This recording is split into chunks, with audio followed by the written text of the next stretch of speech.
I heard this morning that there were more than 200 people gathered around this place trying to clean up the Foreshore area.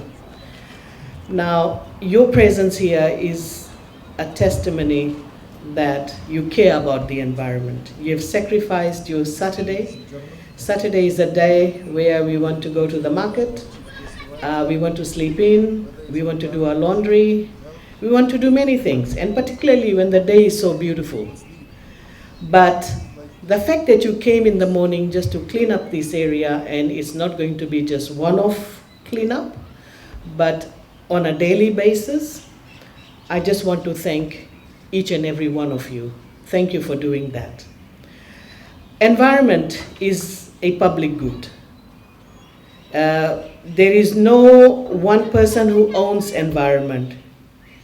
We all are part of this environment. So it makes it relevant that we have to take care of the environment, and it's a shared responsibility. It has to be shared responsibility from the perspective that the government has to do its own bit. The ratepayers have to do their bit. The private sector also has to contribute. Then only we can look after our environment. While cleaning up today, you may have come across various types of waste. Surely, while picking up those waste, you may have realized that that waste itself is not just a litter. Not that somebody is walking around and dropped it. It has come from somewhere. So whatever we do upstream is the downstream that gets affected.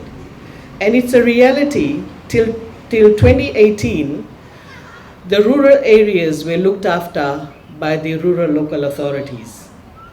And rural local authorities simply did not have the resources to collect garbage from every household.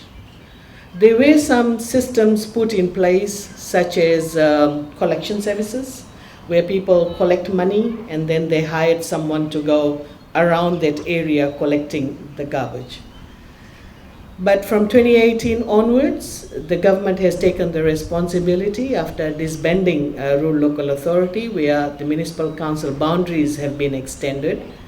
And the idea is now to provide all these services to the extended boundary and making sure that the whole of Fiji is covered.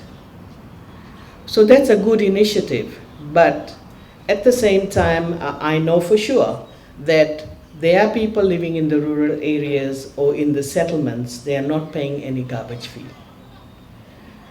Now, we always say that, electricity, water, internet is an essential service. Unfortunately, we don't treat waste management as an essential service, although it is an essential service. We treat waste as a waste, it's not mine, it's someone else's, take it away from me. Now that attitude needs to be changed. And the only way we can change this attitude is by putting a price, a cost on the waste collection. I'll share some statistics in regards to Suva City Council. I'm told that $2.28 million goes towards solid waste management. And the levy the ratepayers of Suva are paying just accounts to $328,000. When you pay your, I think it's $27 something, you pay every year, that's the amount that is collected. Now, $328,000 is not even enough for the gate fee that the council pays at Namboro landfill. So this is how we have underpriced waste. And because it is not costed properly, people don't care. They'll just throw anyway because it's not coming out of their pocket. So we all stakeholders, we need to come together and make some decisions, some solid decision as to how the waste should be managed in Fiji. I went through a number of policy documents. There are policy documents that clearly says that at the end of the day we need to set up a waste management authority or a waste management corporation. We should be a business arm of all municipal council. And I believe that idea is a very sound idea, but we need to do a bit of a feasibility work just to see whether this proposal can work and how can we make it work.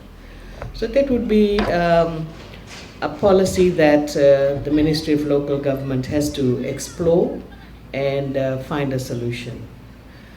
The other point that I want to say, ladies and gentlemen, it's all about behavioral change. How do we change our behavior? I always find a disconnect between what children learn in school and what they practice at home. And this is a fact, particularly in the rural areas. And I don't blame the rural dwellers. Children learn that we have to put our rubbish in the bin, we have to dispose rubbish the proper way. But when they go home, particularly in the rural areas, there is no collection service. So the parents will say, okay, just go and tip it over. And they'll tip it over anywhere. So there is a disconnect. And we don't expect a change in behavior.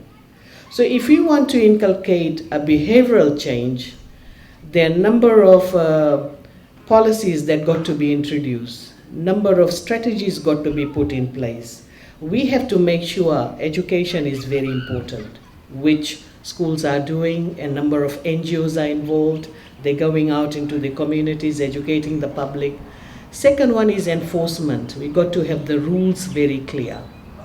Right? After all, as I said, environment is a public good. It belongs to all of us. It doesn't mean you can do whatever you want in the environment. Second one is that we have to provide collection services. We got to provide receptacles so that people can throw their rubbish into the bin. We cannot expect a behavioral change if we don't provide collection services and we don't provide receptacles for them to put them in. So all these things needs to go hand in hand.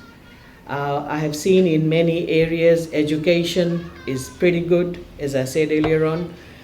Unfortunately, enforcement is not really done the way it should be done.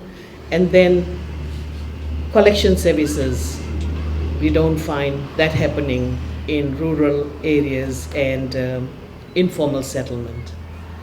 So in conclusion, the only thing I will say is that we have to do the right costing for waste. We have to treat waste as an essential service, not only on the paper, but that feeling should be within the ratepayers, that we got to pay for it and we got to pay the right amount. And thirdly, I would say that we need to work on a waste management authority or corporation and try and look at the business sense of this whole proposal and see how we can roll that out. So with these words, ladies and gentlemen, I also want to thank the Suva Rotary Club for coming up with this very brilliant idea.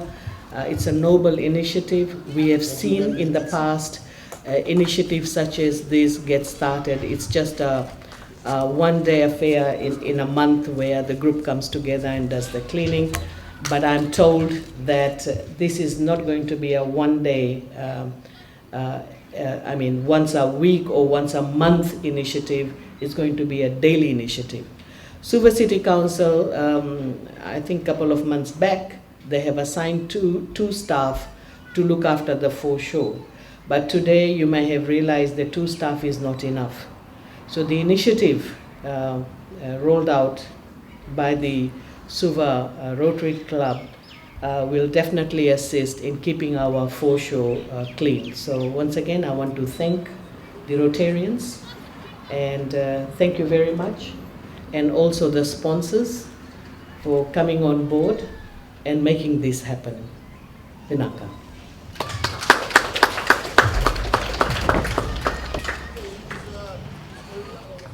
Can I call upon